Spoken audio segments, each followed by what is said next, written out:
Sehingga waktu kami datang, kami mengalami kesembuhan, kami pulang ke tempat kami masing-masing. Kalau ada kami yang membawa pergumulan dan membutuhkan jawaban, Engkaulah jawaban itu bagi kami.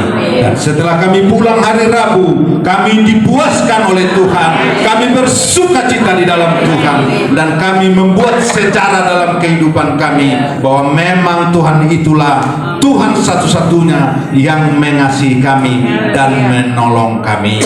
Terima kasih Tuhan, terima kasih. Kini saatnya kami mau belajar firman Tuhan. Biarlah Roh Kudus mengurapi setiap pribadi kami, supaya kami menjadi tanah yang gembur dan dapat ditumbuhi oleh firman, sehingga firman itu berakar berbuah dan penuh kemuliaan Tuhan. Terima kasih Tuhan, terima kasih. Kami siap untuk firman Tuhan dalam nama Yesus. Haleluya, haleluya. Semua yang diberkati Tuhan mengatakan amin. Amin. Beri kemuliaan bagi Tuhan yang luar biasa. Salam. Salam ibu-ibu. Gak ada ibu-ibu di sini, nenek-nenek semua. Salam ibu-ibu. Suaranya salam ibu-ibu. Puji nama Tuhan. Salam bapak-bapak. Shalom. Ini bapak-bapak kemana? Kita hanya 1:5 kalau nggak salah Pak Bekir. 1:5, makanya lebih 1:10. 1:10 harus ada pesan itu kepada bapak-bapak, karena bapak-bapak ini sering hanya rajin mengantar istri ke gereja. Disangkanya ngantar itu bisa masuk kerajaan Allah. Hati-hati, Petrus yang jaga pintu surga itu. Dan bapak-bapak bisa pulang dari pintu surga karena alasan masuk surga tidak bisa hanya antar istri. Masuk surga itu hanya dibawa oleh diri kita masing-masing. Beri kemuliaan bagi Tuhan yang luar biasa. Baik, terima kasih untuk kepada Tuhan yang luar biasa itu, Tuhan Yesus. Hingga hari ini saya bisa melayani Raja segala raja, Allah yang luar biasa. Itu yang pertama. Yang kedua, terima kasih buat Pak Alek. Saya dikasih kesempatan untuk di sesi yang pertama, karena tenaga nasi yang kemarin masih ada, masih segar. Nah, bagaimana sesi berikutnya? Itu urusan mereka. Karena saudara, di sesi berikutnya itu mulut bisa nempel karena udah kering, karena dia disiapin minuman. Biasa kita melayani di gereja ada minuman, ada yang manis-manis, tapi di sini kosong. Jadi melayani di tempat ini adalah satu pelayanan yang spesial. Nah, saya berterima kasih kepada Pak Alek, Tuhan memberkati. Ya, baik, tema kita pada kesempatan ini yaitu kasih. Sangat pendek dan sangat gampang diingat. Landasan firman Tuhan saya ambil dalam Injil Yohanes pasal 3 ayat 16.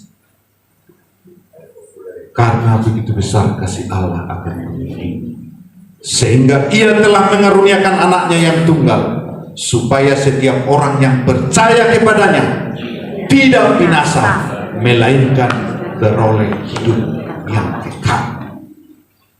Dalam bahasa Manado, ini orang Manado begitu singkat dalam bahasanya. Saya pelajari, dikatakan torang tahu tu sayang yang betul dari Kristus pasayang. Ya, maafkan saya karena saya bukan mulut orang Manado, ini mulut orang Batak pakai bahasa Manado. Dikatakan torang tahu tu sayang yang betul dari Kristus pasayang. Bisa nggak pasayang di sini? Tapi yang betul itu orang Manado sendiri lah ya, begitu, karena saya orang Batak. Bahasa Bataknya, ai sorondo holong niroan di Batak. No. Pola do anak-anak sesare di lehon. Asa unang mago garuk na posea di ibana. Jala asa hamuluan saleleng di lelengna. Saudara, tema ini saya sudah lama bergumul. untuk menyampaikan. Dan kenapa? Karena banyak untuk sekarang ini orang untuk mencintai, mengasihi hanya sekedar. Contoh, ada beberapa orang yang mengatakan kasihnya, perhatiannya kepada saya waktu saya ulang tahun, dan dituliskan Sub Pendeta Nababan. Ini pelit banget orang ini menulis selamat ulang tahun aja Sub, dan dikirim kue tar 5.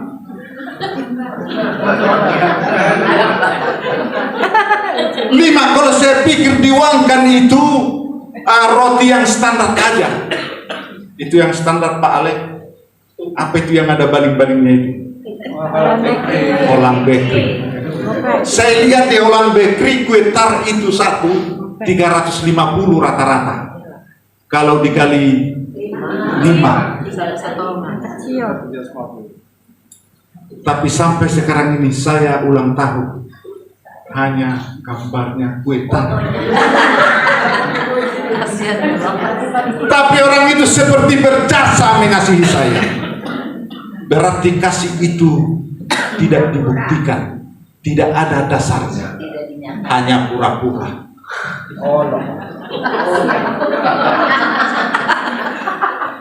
Karena begitu besar. Jadi untuk kita di dalam sekarang ini kita sudah terbiasa, sehingga tema ini saya sampaikan ini bukan hal yang biasa. Alkitab mencatat pengetahuan karunia akan berlalu, tapi kasih itu adalah kekal. Dan juga kenapa saya bergumul menyampaikan tema ini, termasuk kepada istri saya. Jangan-jangan saya hamba Tuhan, saya menyampaikan ini, saudara-saudara, kita harus bisa hidup mengasihi. Yang tahu orang kehidupan saya omdo, hanya umum doang, tidak dihidupi. Makanya saudara, kalau saudara WA saya, jangan kirim ke saya Pak Japanen Salom KW atau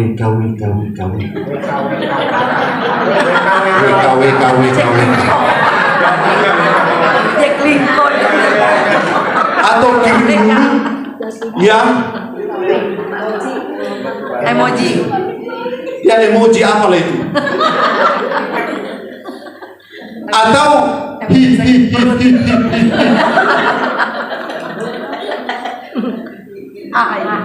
Jadi saya mau menggiring kita supaya hidup dalam kasih itu kita punya dasar dan harus dibuktikan, dan kita harus mengerti apa kasih itu.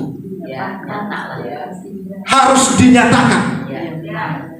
Jadi kita tidak berpura-pura.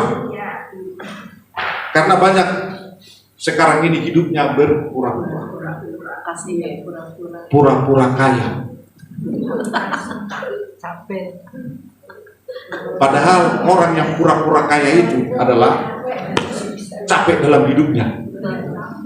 Misalnya pura-pura punya mobil, dia kredit mobil, padahal dia tidak bisa bayar.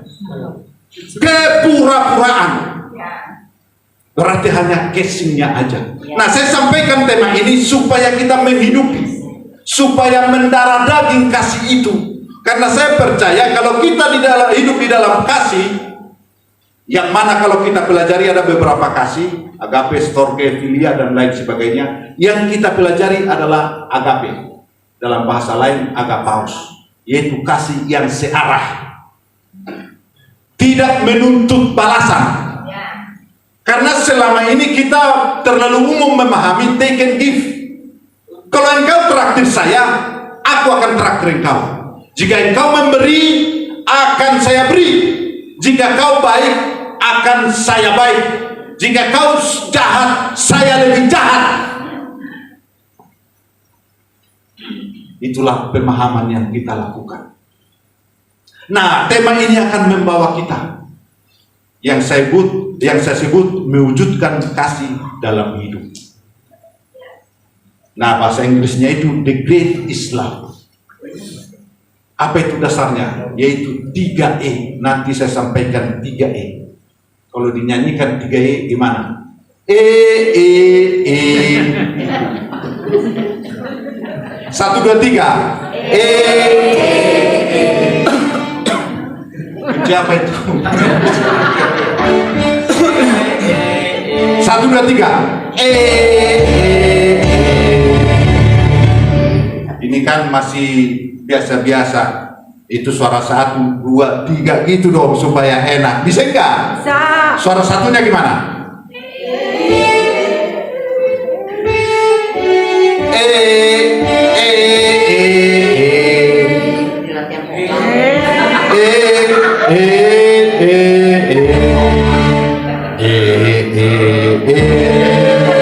Mantap enggak? Mantap. 1, 2, 3. Nah, mulai mantap. Kita ulang lagi ya. 1, 2, 3.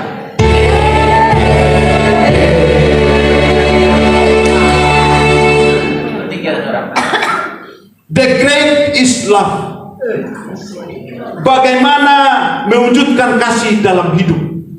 Terwujud, bukan hanya omongan. Dan tema ini saya pelajari menjadi satu kekuatan dalam hidup kita, siapapun diri kita, entah sebagai istri, entah sebagai suami. Inilah suatu yang bisa kita kreasikan menghadapi kesulitan dalam rumah tangga kita, termasuk yang berpasangan. Karena kalau kita pahami yang pertama, yaitu landasan.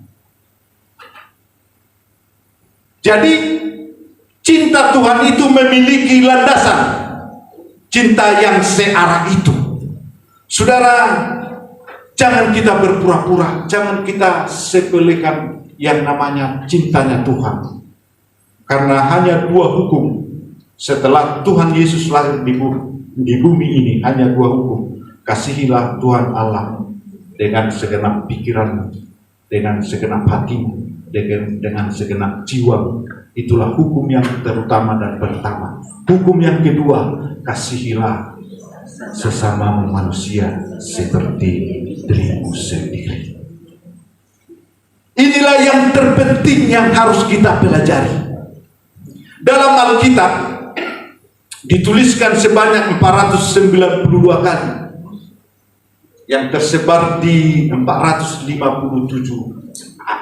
pasal.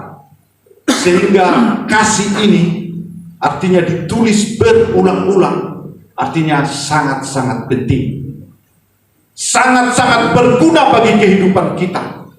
Di masa Tuhan Yesus hukum Taurat itu digenapi. Kalau kita pelajari di dalam hukum tradisi Yahudi, hukum mereka ini paling banyak.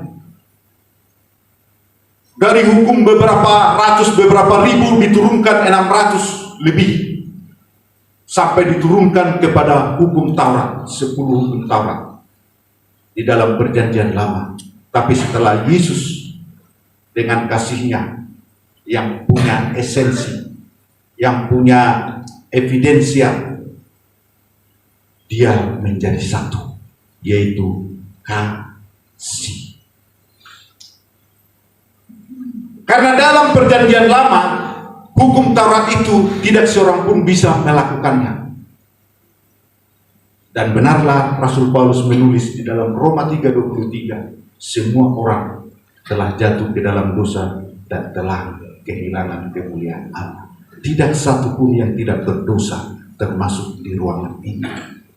Sehingga kita pun tidak mampu melakukan hukum Taurat, hukumnya Tuhan itu.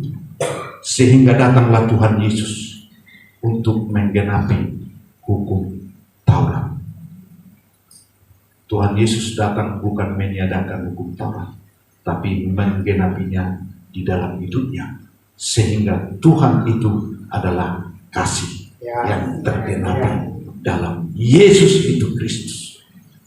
Itulah yang kita hidupi dan sekarang ini kita pelajari, yaitu apa itu kasih. Dalam Matius, Injil Matius saya baca buat kita, Matius 22 ayat 36 sampai 40 saya baca kita.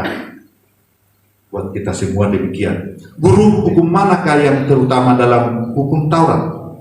Jawab Yesus kepadanya, kasihilah Tuhan Allahmu dengan segenap hatimu, dan dengan segenap jiwamu, dan dengan segenap akal budimu. Itulah hukum yang terutama dan pertama. Dan hukum yang kedua yang sama dengan itu ialah kasihilah manusia seperti dirimu sendiri. Pada dua hukum inilah tergantung seluruh hukum Taurat dan para nabi. Dan dituliskan ini di dalam Injil Sinoptis yang saya sebut selalu dalam bahasa saya Injil Trio, yang menuliskan kebersamaan kabar baik. Saudara, bagaimana kita menghidupi? Dan kasih itu adalah perintah Tuhan. Berarti sangat penting. Karena kenapa? Karena diperintahkan. Yesus berkata, inilah perintahku, yaitu supaya kamu saling mengasihi seperti aku telah mengasihi kamu. Itu perintah. Perintah itu adalah sangat-sangat important, sangat-sangat penting. Bahasanya sangat penting. Bagaimana saya membahasakannya supaya saudara merasa memang itu penting. Bagaimana? Karena harus ada sebenarnya, kita jangan asal berbahasa. Karena sulitnya berbahasa itu ada spesial ilmu jurusan bahasa, ilmu komunikasi. Jadi salah-salah kita berkomunikasi, kita pesan-pesan kita tidak akan sampai. Makanya belajarlah berkomunikasi. Ibu-ibu ya, belajar berkomunikasi yang baik ya sama suamimu, supaya suamimu itu tidak stres. Sebelum ngomong, pikir dulu karena kau mengasihi dia, supaya dia bahagia. Mendingan sedikit ngomong, tapi komunikasinya nyambung. Saudara, saya pernah di Australia. Kita bekerja di sana, saya masuk Australia itu saya tidak tahu bahasa Inggris. Ada teman kita juga sama-sama bodohnya bahasa Inggris. Yang tahu hanya yes, no, yes, no. Dan paling glory, God bless you, paling itu. Nah, ada teman kita orang Chinese juga, kakaknya sudah bekerja di sana di toko sepatu Reebok. Jadi dia direferensikan oleh kakaknya. Akhirnya dia untuk hari pertama dibawa dia keliling pabrik, bawa manajernya. Samuel, ini pabriknya begini, ini terus jahitannya di sini, pengolahan, dan di sini ditunjukkanlah pabrik itu. Sampailah ke pabrik yang paling penting. Jadi manajernya bilang, Samuel, this one very important. Ini Samuel langsung kaget, langsung mukanya muram. Tanpa permisi dia pulang, ketemu kakaknya. Kak, saya nggak mau kerja di situ. Lah kenapa? Itu kan udah saya referensikan, itu nanti kau gajimu bagus. Kenapa? Dia bilang saya impoten.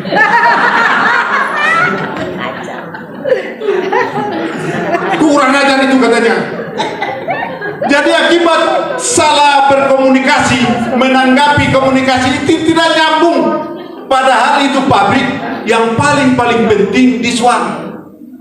Jangan lupa, ini sangat penting.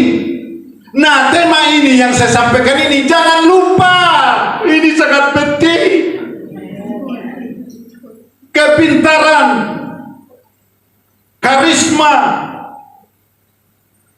bahasa roh, kehebatan akan berlalu, tapi kasih itulah yang kekal. Sampai Tuhan Yesus menjemput kita, kasih itulah yang hidup. Makanya saudara, ini sangat-sangat penting. Ini perintah, inilah perintahku, yaitu supaya kamu saling mengasihi seperti aku telah mengasihi kamu. Kasih yang searah. Kasih itu saya gambarkan tidak pernah salah dan tidak terbantahkan. Tidak pernah salah dan tidak terbantahkan. Sudah jelas, Yohanes 3:16. Karena begitu besar kasih Allah akan dunia ini. Pertanyaannya, apakah dunia ini mengasihi Allah? Tapi Tuhan tetap mengasihi kita. Beri kemuliaan bagi Tuhan. Saudaraku, saudara yang dikasihi Tuhan, alasan kita mengasihi Tuhan karena sumber kasih itu adalah dari Dia. Itu alasan kita. Bukti seorang hidup di dalam tuntunan Roh Kudus adalah hidupnya mengasihi Tuhan. Jadi dari mana kita tahu seseorang itu dipenuhi oleh Roh Kudus? Dari buahnya. Makanya saya sering mengatakan, jangan lihat pendeta waktu dia di mimbar. Jangan kagum. Biasa saja. Dia juga manusia. Supaya tahu pendeta itu siapa, tinggallah di rumahnya 2 minggu. Aslinya keluar. 3 hari. Ibu mengatakan aslinya keluar. 3 hari memang 2 minggu nggak ada ngasih makan. Kasih dihasilkan, di mana kita dipenuhi oleh Roh Kudus. Makanya tidak jaminan kalau berbahasa roh. Ada saya lihat kita belajar yang bahasa roh itu bahasa yang luar biasa. Jangan asal-asal. Selama saya kuliah belajar teologi, hanya beberapa yang menggetarkan yang saya dengar berbahasa roh. Bahkan ada orang hanya iseng-iseng berbahasa. Kadang sampai ke olahraga berbahasa roh. Badminton berbahasa roh. Padahal itu bahasa yang luar biasa. Jadi kalau berbahasa roh sesuai dengan tuntunan Roh Kudus. Saudaraku, saudara yang dikasihi Tuhan, bukti orang mengenal Allah adalah apabila hidupnya mengasihi. Jadi kita harus buktikan. Kalau ada orang pelit, itu bukan mengasihi Allah. Kalau ada orang yang pelit, itu bukti dia tidak mengasihi Allah. Bukti dia mengasihi Allah adalah orang itu berbentuk memberi, dirancang untuk memberi. Makanya kalau sebenarnya setiap orang percaya yang melihat kita sebenarnya, setiap lihat Pak Oniel sudah datang, berkat sudah datang. Sebenarnya begitu. Pak Alex sudah datang, sudah tiba berkat. Pak Japanin sudah datang, ayo mari kita pulang, tidak ada apa-apa. Bukan begitu. Kita dirancang memberi, membawa berkat, memberkati. Ya, haleluya. Karena tidak mungkin Tuhan menciptakan kita tanpa berguna bagi Dia.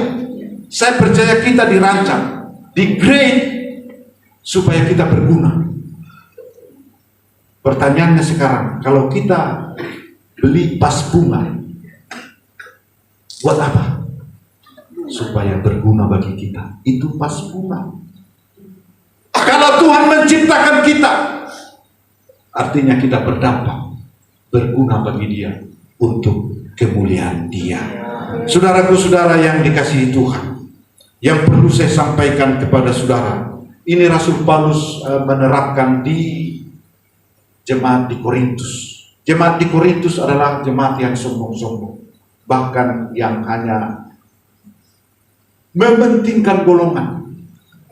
Ada yang mementingkan pelayanan golongan A, golongan B.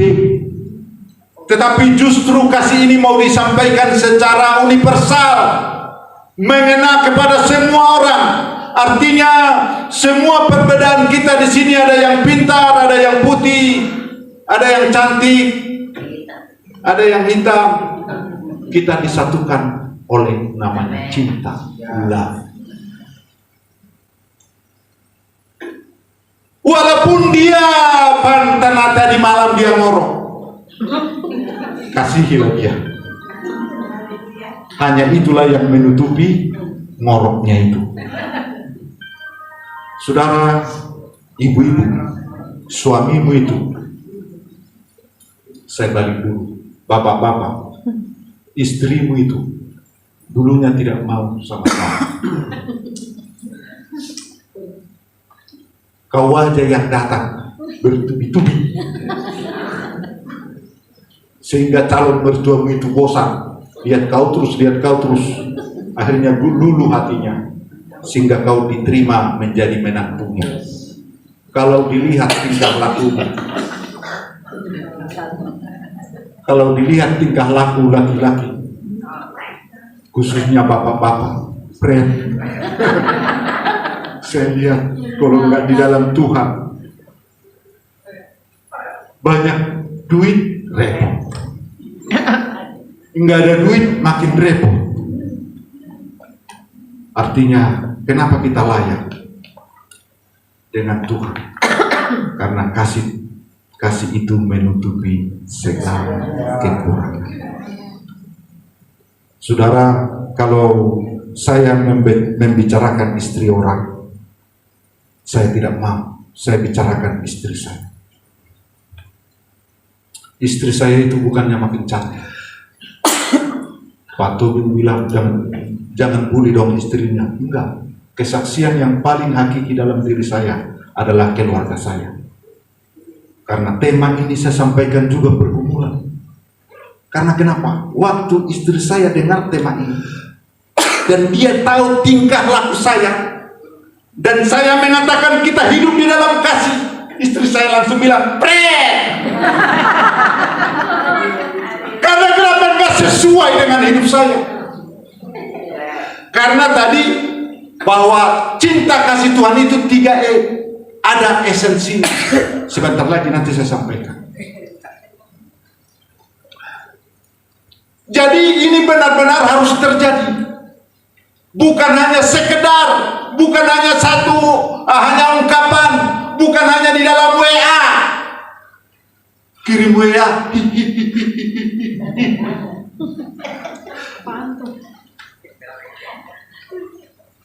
Apa tadi WK saya terbalik ngomong WK.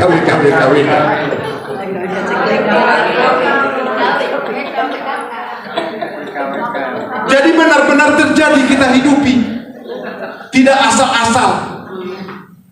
Dan kalau nanti di dalam 3 itu tadi yang kita bahas, itu baru kita paham, oh ternyata kasih itu. Sehingga kalau nanti kita memahami, kita akan memiliki satu power untuk menghadapi bapak-bapak si panjang rambut itu. Itu yang dikasih Tuhan, itu menjadi pasangan kita. Itulah gurun pasir kita. Yang belum menikah jangan bayangin ya yang menikah. Yang menikah maksud saya. Dulunya saya bilang, saya tidak tahu kenapa orang baru menikah selalu disalam selamat mengarungi bahtera kehidupan. Saya tidak paham itu. Tapi setelah saya tua, ternyata benar juga. Bahtera itu, saudara, kalau di pinggir, di pantai, enak. Kita bisa tidur. Coba di lautan bebas. Boro-boro mau tidur, jantungan bisa karam. Makanya keluarga itu, saudara, saya percaya ke sini. Ada beberapa di antara kita datang ke sini karena pergumulan keluarga. Pergumulan pasangan yang dua itu. Kasih inilah penawarnya.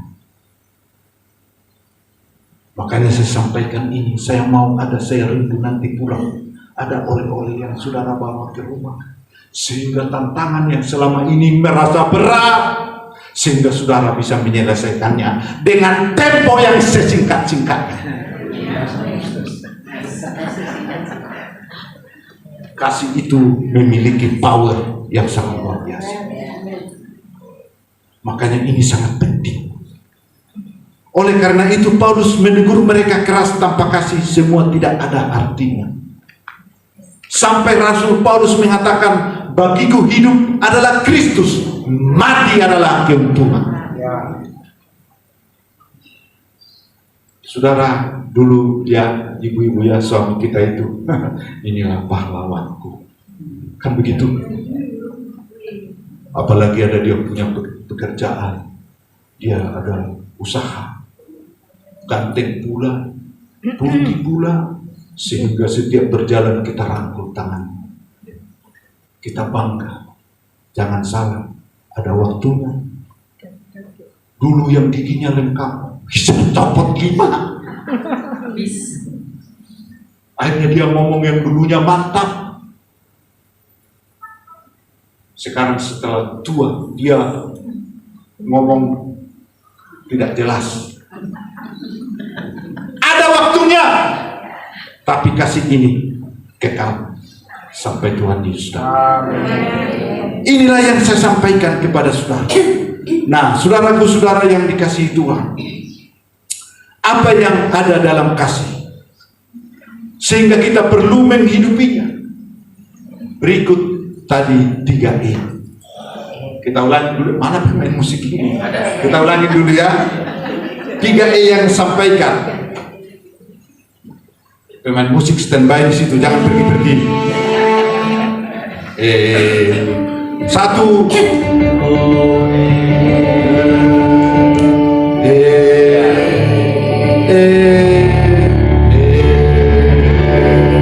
dua, tiga.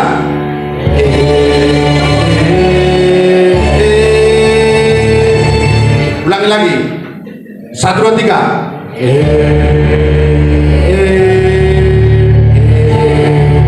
Kemuliaan bagi Tuhan yang luar biasa. Yang pertama. Apa itu yang pertama ya?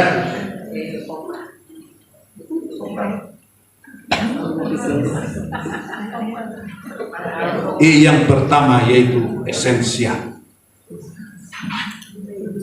Cinta itu memiliki dasar. Kasih itu adalah dasar. Artinya segala sesuatu yang kita lakukan harus didasari dengan cinta. Yohanes 3:16 dikatakan, karena begitu besar kasih Allah akan dunia.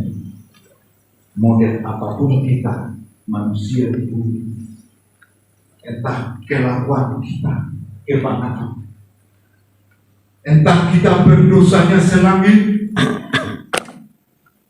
entah kita tidak bisa diampuni lagi, kelakuan kita tidak terkontrol, kita menjadi manusia yang najis, tapi memang dasar Tuhan mengasihi kita sehingga kita memperoleh hidup yang kekal. Pertanyaannya, kalau sampai sekarang ini kita ada di tempat ini, saya percaya kita di sini adalah manusia yang spesial dan beda dengan orang-orang percaya di luar sana. Selendong. Tidak gampang saudara hadir di tempat ini, meninggalkan keluarga. Saya aja hamba Tuhan, susah saya di tempat ini saudara. Kadang-kadang sudah hari hanya istri saya itu kadang-kadang gak tahu pura-pura batuk. Saya tanya dia, kenapa ya setiap minggu kedua engkau batuk? Rutin. Rupanya dia punya trik supaya saya daftarkan dia ke dokter. Saya bilang, tolonglah kalau minggu kedua itu jangan batuk lagi minggu pertama, tapi 3 atau 4. Akhirnya kita proses tidak gampang, apalagi agak manja-manja dikit. Sayang, jangan tinggalkan seorang diri. Seorang diri. Jangan tinggalkan daku seorang diri. Kayak puitis. Tapi saya nggak mau kalah. Sayang, jangan kira ada yang Tuhan mau, kita tidak mau. Kita harus hati-hati dalam hidup ini. Jangan sampai melanggar Tuhan. Nah, maksudmu gimana? Nah, Tuhan mau kan saya 2 puasa, tapi kamu tidak mau berhadapan dengan Tuhan. Aku jangan-janganlah setiap minggu kedua pergilah kau, katanya. Puji Tuhan. Nggak usah saya teriak. Kalau larang-larang saya ya terkutuklah kau. Enggak perlu.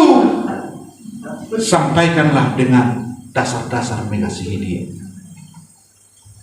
Saudara, selalu saya bilang, dulu istri saya itu, saya cinta mati sama dia.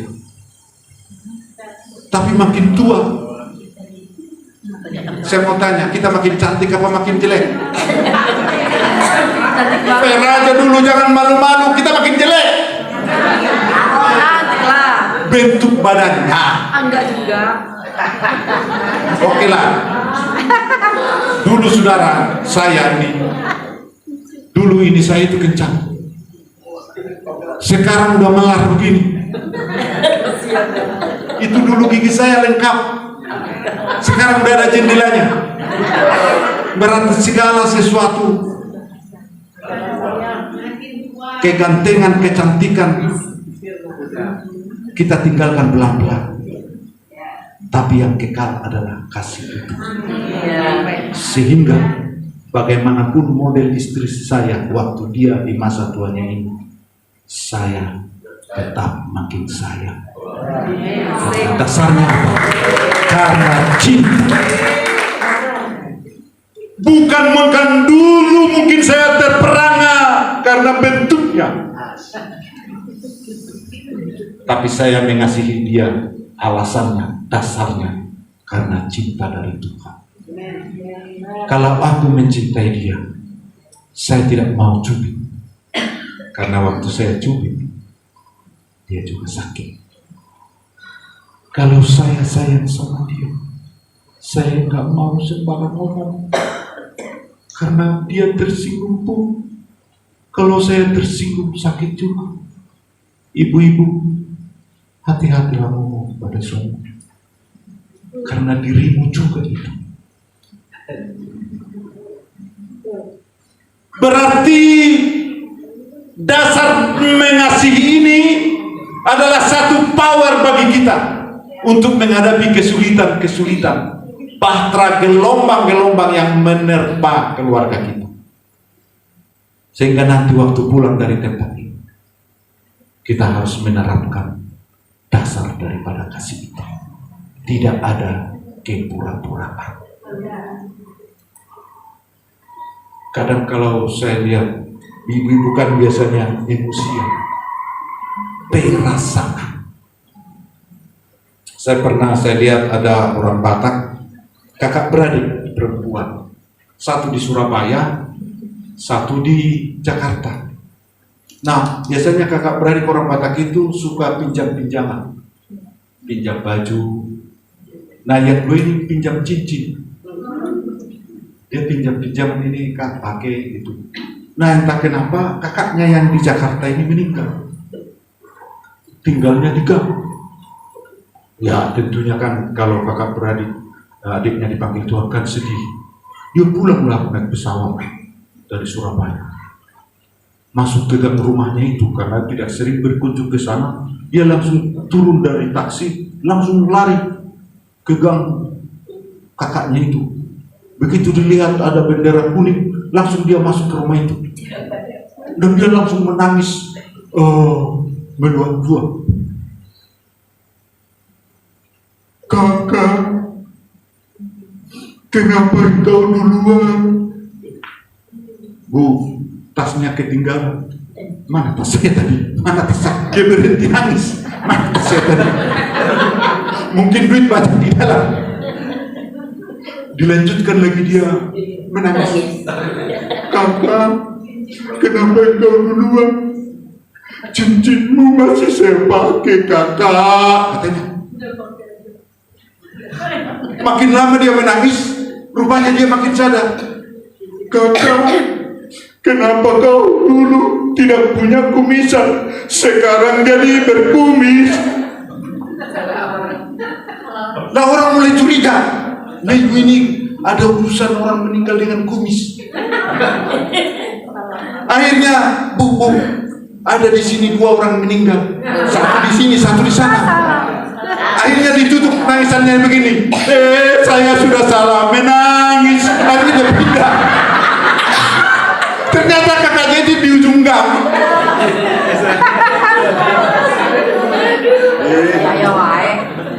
Jadi kita jangan jangan hanya terbawa emosi.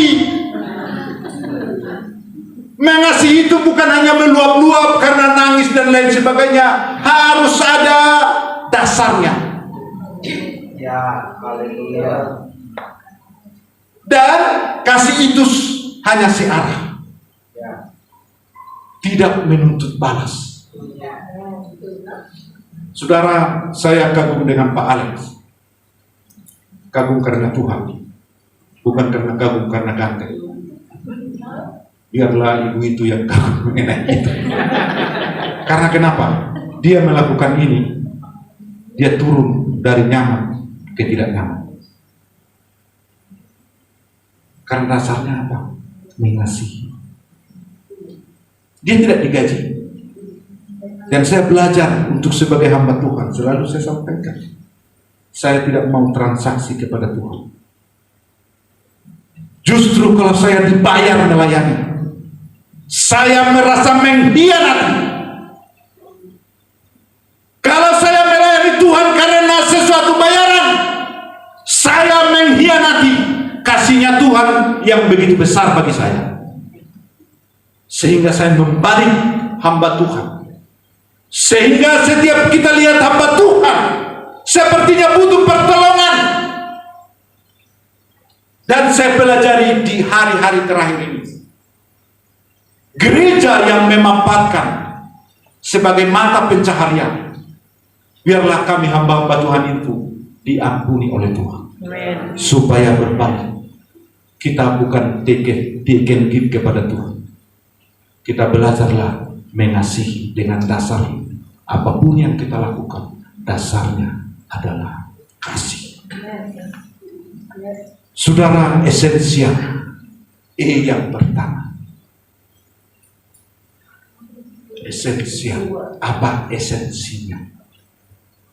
Nah, misalnya selalu saya berkata, Pak Tubing, kenapa kau berkata begitu sama saya?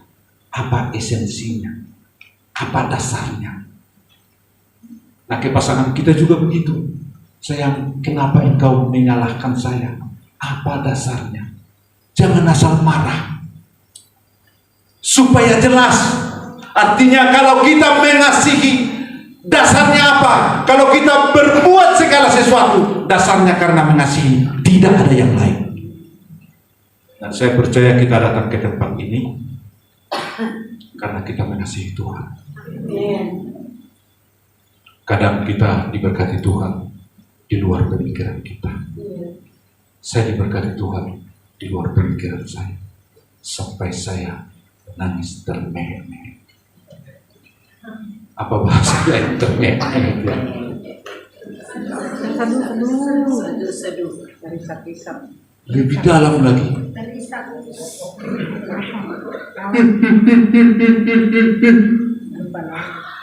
Karena kebaikan Tuhan yang luar biasa.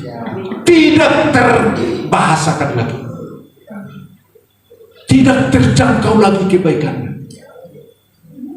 Olehnya saya percaya, kalau teman sekamar mengorok, gak usah komplain lagi. Dengan kasih Tuhan lah dia. Kalau tidak ada air panas, gak usah sedikit-sedikit lapor Pak Alex. Masa Pak Alex yang masak air panas buat mandi saudara? Saudara sudah lama ikut 2 puasa, masa urusan-urusan begitu diurusin Pak Alex? Udah 20 tahun, 10 tahun, hanya urusin air panas, kamar, mengamarkan dan lain sebagainya. Kalau kurang enak masakan di dapur, gak usah ngomong, tutupilah dengan kasih.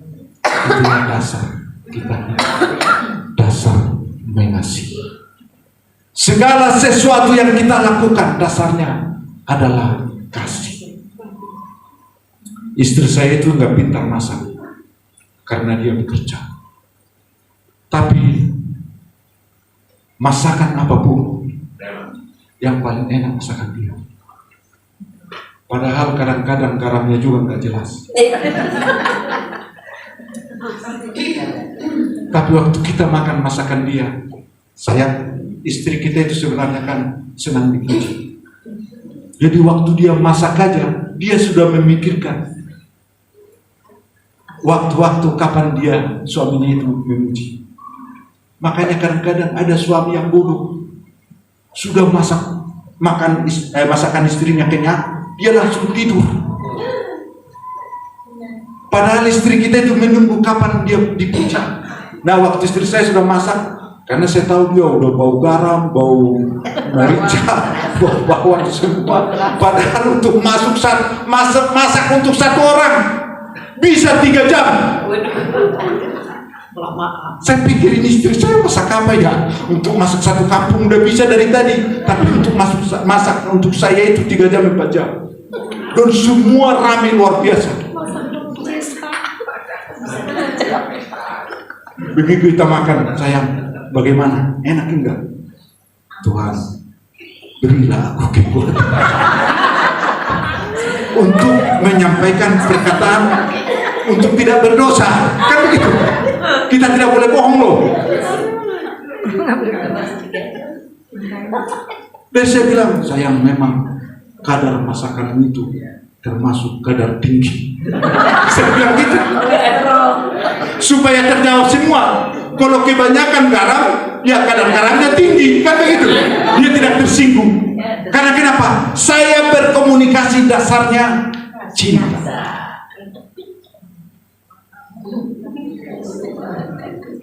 Sering saya mengatakan, istri kita itu bisa rusak horden gara-gara tetangga beli mobil. Setiap tetangga belanja horden, sehingga horden itu rusak. Dari tetangga beli piring, horden, tutup lagi. Tetangga beli mangga wangi, buka horden. Tetangga beli durian, buka horden. Dan ngomong sama suaminya, sayang, tetangga kita Lanjut terus. bak sampahnya wangi-wangi. Dia beli durian. Lah kalau suami nggak bijaksana kan repot itu. Masa tetangga yang beli durian, kita yang repot? Tetangga beli manggis, saya, suamiku, tetangga beli manggis, manis. Manggis itu kan manis. Katanya sama suami, iya manis terus. Kalau suami yang bijaksana, penuh kasih, jawabnya begini, sayang, udahlah, bang, sampah tetangga wangi-wangi, manis-manis. Kau aja sudah wangi, dan kulitmu juga manis-manis. Dan urusan durian dengan manggis kan udah selesai. Karena kenapa? Kita jawab dengan landasan kasih. Dan mulai hari ini kita pulang nanti ke rumah, jangan langsung bilang begitu kepada suami. Hanya 2 kemungkinan nanti suami kita terperangah di rumah. Dan suami kita bisa mengatakan begini, ini roh apa yang hinggap dalam istri saya ini. Itu yang pertama. Karena cinta mengasihi itu proses, bukan ujuk-ujuk. Dan kalau kita hanya ujuk-ujuk, bisa suami kita, jangan-jangan istri saya ini hari ini hari yang terakhir. Bukan dipertontonkan, tapi ada proses. Landasan cinta itu ada prosesnya, yang pada akhirnya cinta itu adalah satu hubungan. Kasih itu adalah hubungan. Jadi ada hubungan.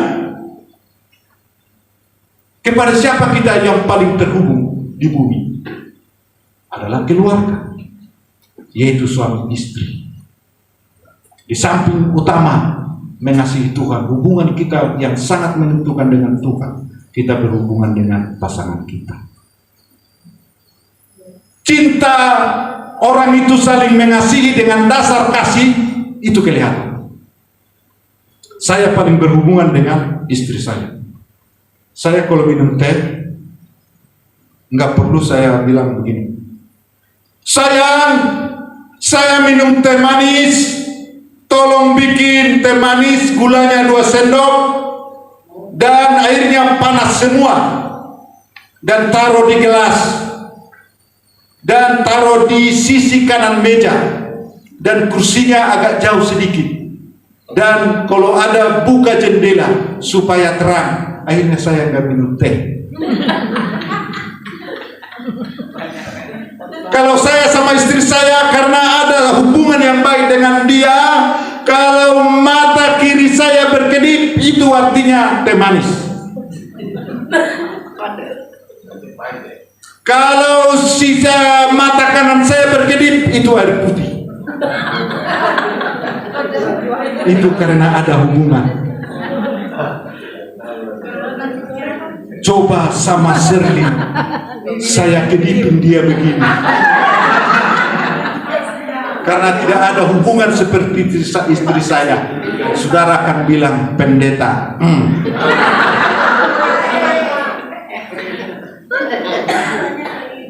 Jadi cinta itu membangun hubungan kita.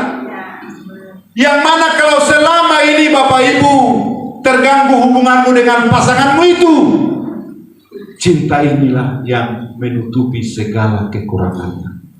Inilah yang menyempurnakan. Berarti cinta itu yang esensial membangun hubungan kita. Kalau kita berhubungan dengan Tuhan, gak usah berdoa, pelajari bagaimana doa yang mujarab. Saya belajar teologi ya, Pak Pendeta, kami gak pernah belajar berdoa. Tapi banyak orang yang berdoa dan mengajarkan doa. Pak Pendeta, doa yang mujarab itu harus dimulai dengan doa Bapa kami. Saya pikir orang itu hubungannya adalah hubungan yang tipis dengan Tuhan. Saya bahasakan tipis.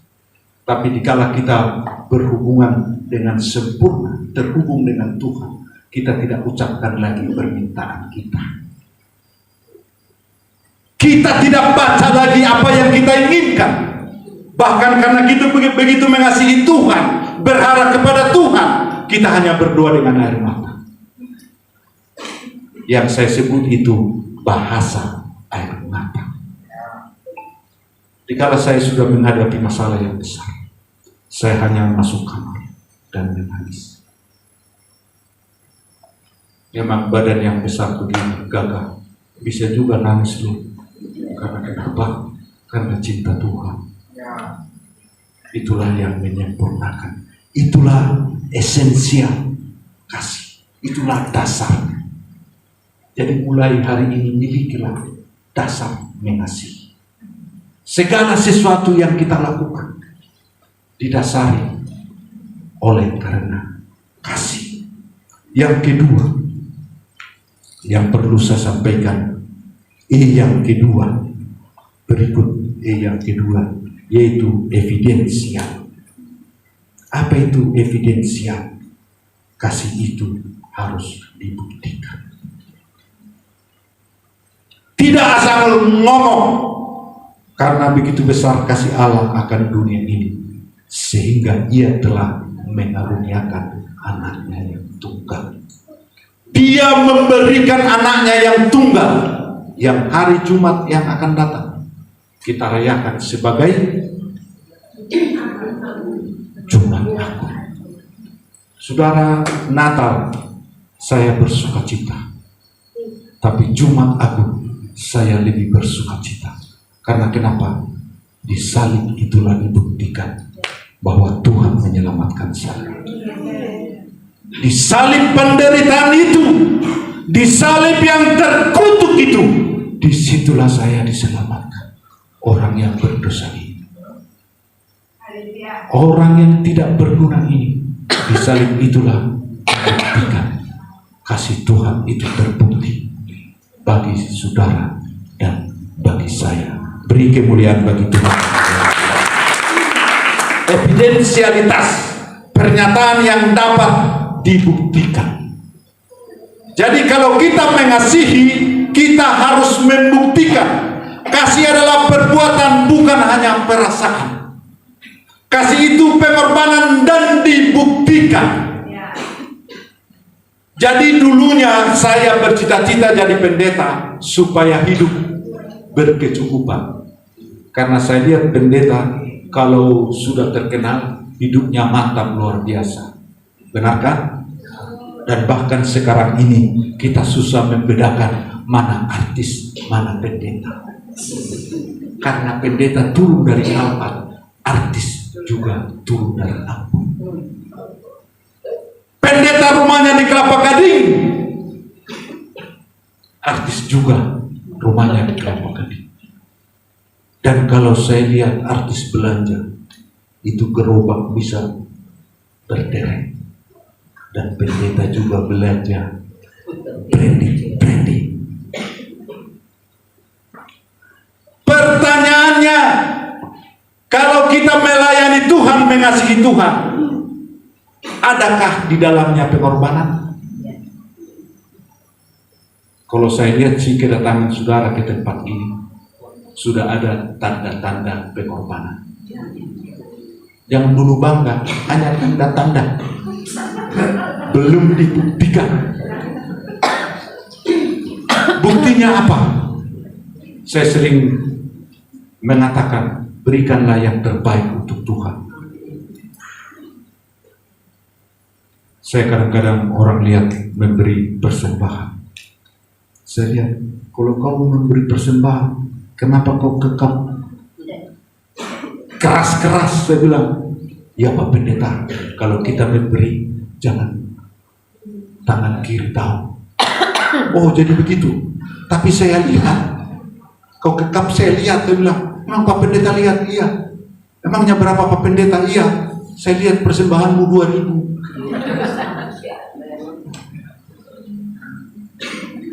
Kita mengatakan memberi yang terbaik, persembahan kita yang terkecil.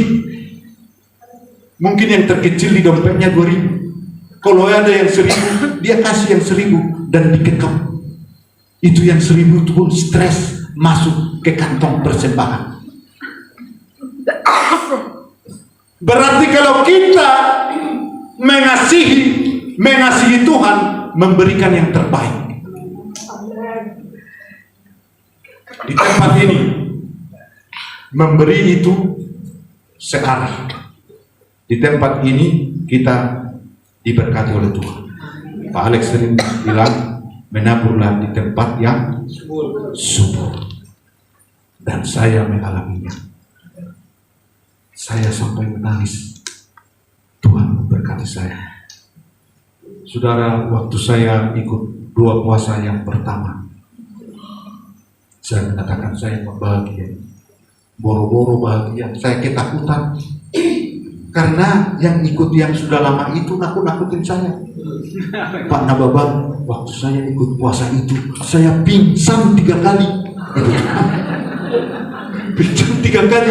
Kalau 1 kali lagi pingsan bisa mati Tuhan. Kan kita berpikir begitu. Kalau pingsan 3 kali, keempatnya mati. Pikiran saya sudah mati aja. Tapi karena saya sudah hancur-hancuran, ya Tuhan, sudah bagus itu, mati sekalian. Jadi saya nggak mau takut. Makanya Pak Ale, orang-orang baru jadikan 1 kamar. Karena orang yang lama itu nakut-nakutin Pak.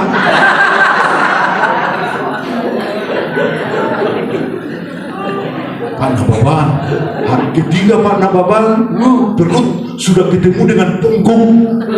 Berarti kan itu tipis punggungnya itu sudah segini. Ketemu perutnya dengan punggung. Tapi bagi saya itu bahasa hiperbol, bahasa yang dilebih-lebihkan. Tapi memangnya hari ketiga yang saya bukan menakut-nakuti ya, yang baru. Angkat tangan yang baru. Ada berapa? Puji Tuhan ya, lumayan luar biasa. Selamat datang ya, selamat datang menderita. Jadi waktu hari ketiga itu saudara, orang lewat seperti botol aqua. Karena saya udah hausnya luar biasa. Baru kali itu saya puasa 2 puasa Ester. Orang lewat aja kayak botol aqua. Akhirnya saya setiap orang lewat segini, kirain aqua. Jadi kita terkondisi. Dan saya percaya iblis tidak senang kita ikut 2 puasa. Kenapa saya ngomong begitu?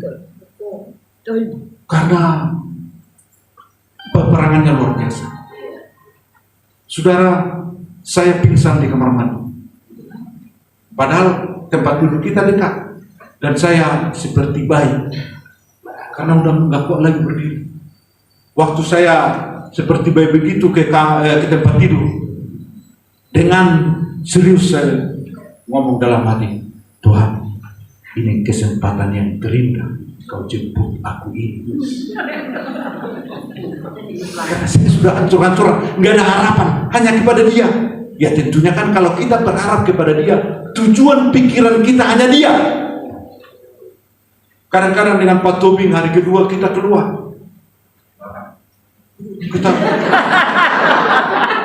makan dari saudara, itu wangi dari warung Padang itu luar biasa, menggoda luar biasa. Tapi ada orang peserta buah puasa keluar dari sana. Saya sih tidak menghakimi, dia sendiri yang membuktikan. Begitu keluar pintunya itu, dia lap-lap.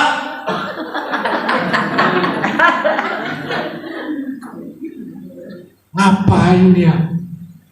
Ikut 3 hari, tinggalkan suami, tinggalkan keluarga, makan lagi di tempat ini. Saya percaya jika saudara mengasihi Tuhan, Amin. buktikanlah dengan pengorbanan. Amin. Keluarlah dari zona nyamanmu. Pembuktian bukan asal ngomong. Memiliki kasih itu memiliki evidensial, harus dibuktikan.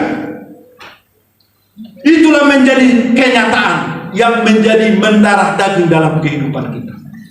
Sehingga sesulit apapun gelombang keluarga saudara, badai yang menerpa saudara, Tuhan akan buktikan betapa Tuhan mengasihi kita.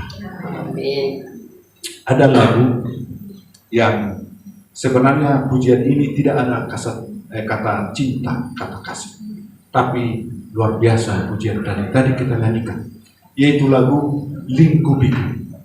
Coba lihat. Lingkupi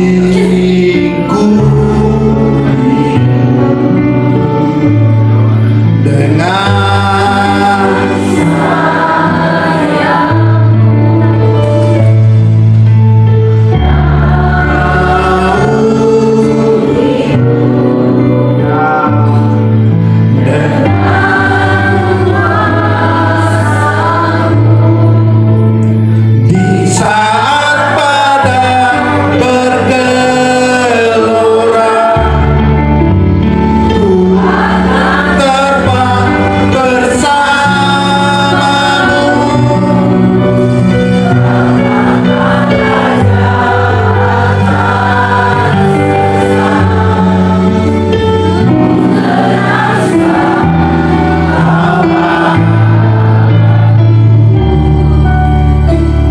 tidak ada di situ kata kasih, tapi maknanya, pembuktiannya bisa saya rasakan.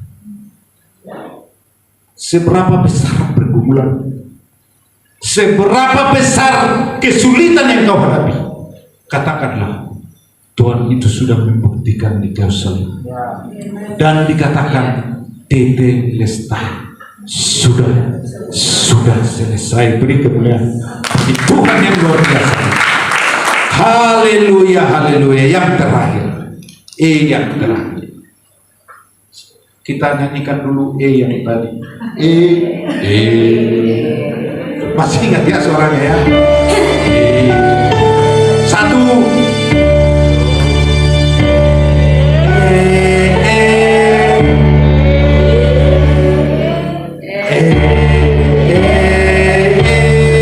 Sekali lagi. Beri kemuliaan bagi Tuhan yang luar biasa. Yang terakhir, biasanya yang terakhir itu enak. Karena kenapa? Diakhiri dengan amin. Sudah selesai sesi yang pertama. Nah ini yang terakhir ya. Yang terakhir yaitu eternal. yang artinya kasih itu abadi.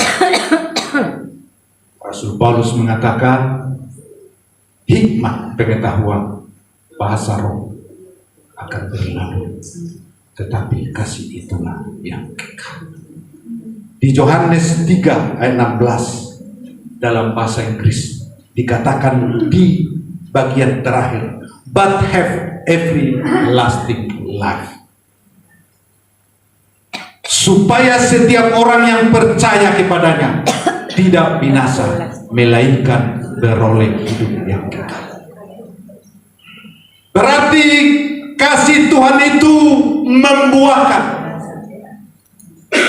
memberikan kehidupan kepada kita, menggantikan hidup kita yang sementara, yang take time, yang ada limitnya di bumi ini, mengalami kehidupan yang kekal. Dan inilah satu-satunya sampai hari ini saya ikut Tuhan. Saudaraku, saudara yang dikasihi Tuhan, kalau saya ikut Tuhan supaya kaya, saya tidak datang ke tempat ini. Kalau hanya mencukupkan ekonomi saya tidak ikut Tuhan. Kalau saya hanya bersenang-senang, tidak saya ikut Tuhan. Makanya saya sering mengatakan kepada jemaat, jangan cari Tuhan supaya engkau diberkati, keuanganmu diberkati, tapi carilah Tuhan karena engkau selamat, karena ada keselamatan yang kekal, yang terakhir, eternal. Karena begitu besar kasih Allah akan dunia ini, sehingga Ia telah mengaruniakan anaknya yang tunggal, dibuktikan, dan but have everlasting life, dan memiliki kehidupan yang kekal. Saudara, saya sudah lihat kehidupan di bumi ada batasnya. Baru-baru ini aktor terkenal pada meninggal. Enggak heranlah umurnya juga sudah 87. Jadi soal mati, hidup mati adalah di tangan Tuhan, hal yang biasa. Makanya saya sering mengatakan, kalau engkau didoakan sembuh, jangan terlalu bangga. Banggalah karena engkau hidup, memiliki kehidupan yang kekal. Banggalah kalau engkau masuk surga. Ada orang berlebihan, puji Tuhan Pak Pendeta, saya didoakan sembuh. Puji Tuhan, mati juga. Hanya menunda kematian aja itu sembuh. Saya waktu kena corona, saudara, saya benar-benar meminta kematian. Tuhan tolonglah ambil saya. Dan waktu saya masa krisis, ternyata oksigen itu walaupun gratis, saudara, kalau kemampuan kita menyedot oksigen itu sudah tidak ada, kita seperti ikan koki. Apa saudara? Itu kehidupan yang paling menderita. Itu pernapasan kita kayak meledak. Dan waktu saya menghadapi begitu, karena kematian sudah saya lihat pagi sore, dan itu dibungkus dengan plastik. Berarti tidak benar kalau rumah kita ada kayunya kalau mati. Tapi waktu corona sudah berubah, bukan peti lagi, tapi sudah kantong plastik. Diplastiki. Makanya sampai sekarang kalau suara leban itu gitu, saya ingat kematian. Setiap pagi yang meninggal langsung bungkus dengan plastik, langsung dilakban. Supaya kenapa? Supaya kedap udara, supaya apa itu tidak keluar lagi. Jadi setiap saya menderita, yang saya dengar adalah lakban, berarti mati. Tiap hari waktu saya krisis hanya menyanyi saja. Sudah satu-satu nafas saya menyanyi. Tahu saudara nyanyian saya? Kasih Allahku sungguh telah terbukti. Boleh kita nyanyikan juga itu.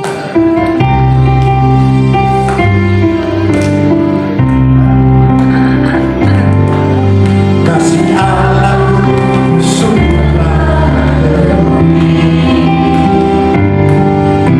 ketika Dia serahkan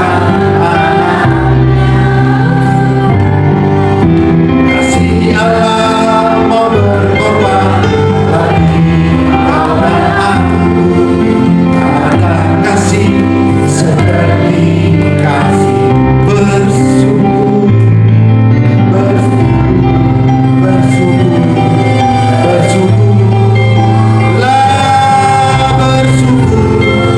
karena masih setia. Ku sembah, ku sembah, ku sembah, ku sembah dan ku sembah selama hidupku. Ku sembah Allah. Saya akhiri pujian ini di dalam penderitaan, dan saya puji Tuhan dalam lembah maut sekalipun saya memuji Tuhan dan saya bersyukur. Begitu pujian ini berakhir, datang dokter yang mengkontrol kesehatan saya. Waktu dokter yang pertama saya baru masuk, begitu dikeker, dokter itu goyang kepala dan saya ketakutan. Karena waktu dokter periksa kita, dia goyang kepala, hanya satu pikiran kita, umur kita akan pendek, jangan-jangan hari ini mati. Karena kenapa? Karena sudah parah. Itulah dokter yang goyang kepala.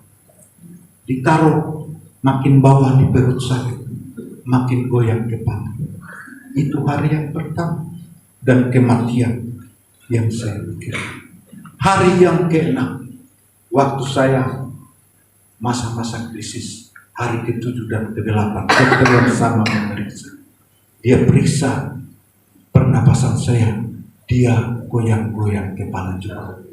Dan saya tanya, dokter, hari pertama engkau goyang kepala, hari ke-8 engkau goyang kepala dulu, goyang kepala lagi.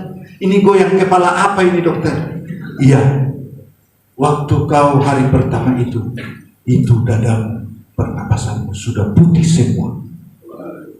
Tidak ada harapan untuk hidup. Tapi hari ke-8, setelah saya memuji Tuhan dan menyembah dalam maut sekalipun, kenapa dada Bapak, pernapasan Bapak sudah bersih. Dan terakhir, Bapak pekerjaannya apa sih? Dokter, saya ini hamba Tuhan. Dia kan orang Muslim, Siregar, buruh Siregar. Dia Muslim. Apa itu hamba Tuhan? Pendeta inang dokter. Oh, pendeta, ya pantasan sembuh. Daud mengatakan, sekalipun aku berjalan dalam lembah kegelapan, aku tidak takut panas. Saudara, kita akan banyak menghadapi kegelapan. Percaya, kasih Tuhan memberi kekuatan bagi kita, beri kemuliaan bagi Tuhan. Mari kita berdoa. Terima kasih Tuhan, Engkau sungguh luar biasa mengasihi kami. Sebenarnya kami nggak pantas untuk dikasihani, tapi karena kasih-Mu memiliki dasar, memiliki kasih yang luar biasa, agape, kasih tanpa balas, sehingga hari ini dan Engkau buktikan di kehidupan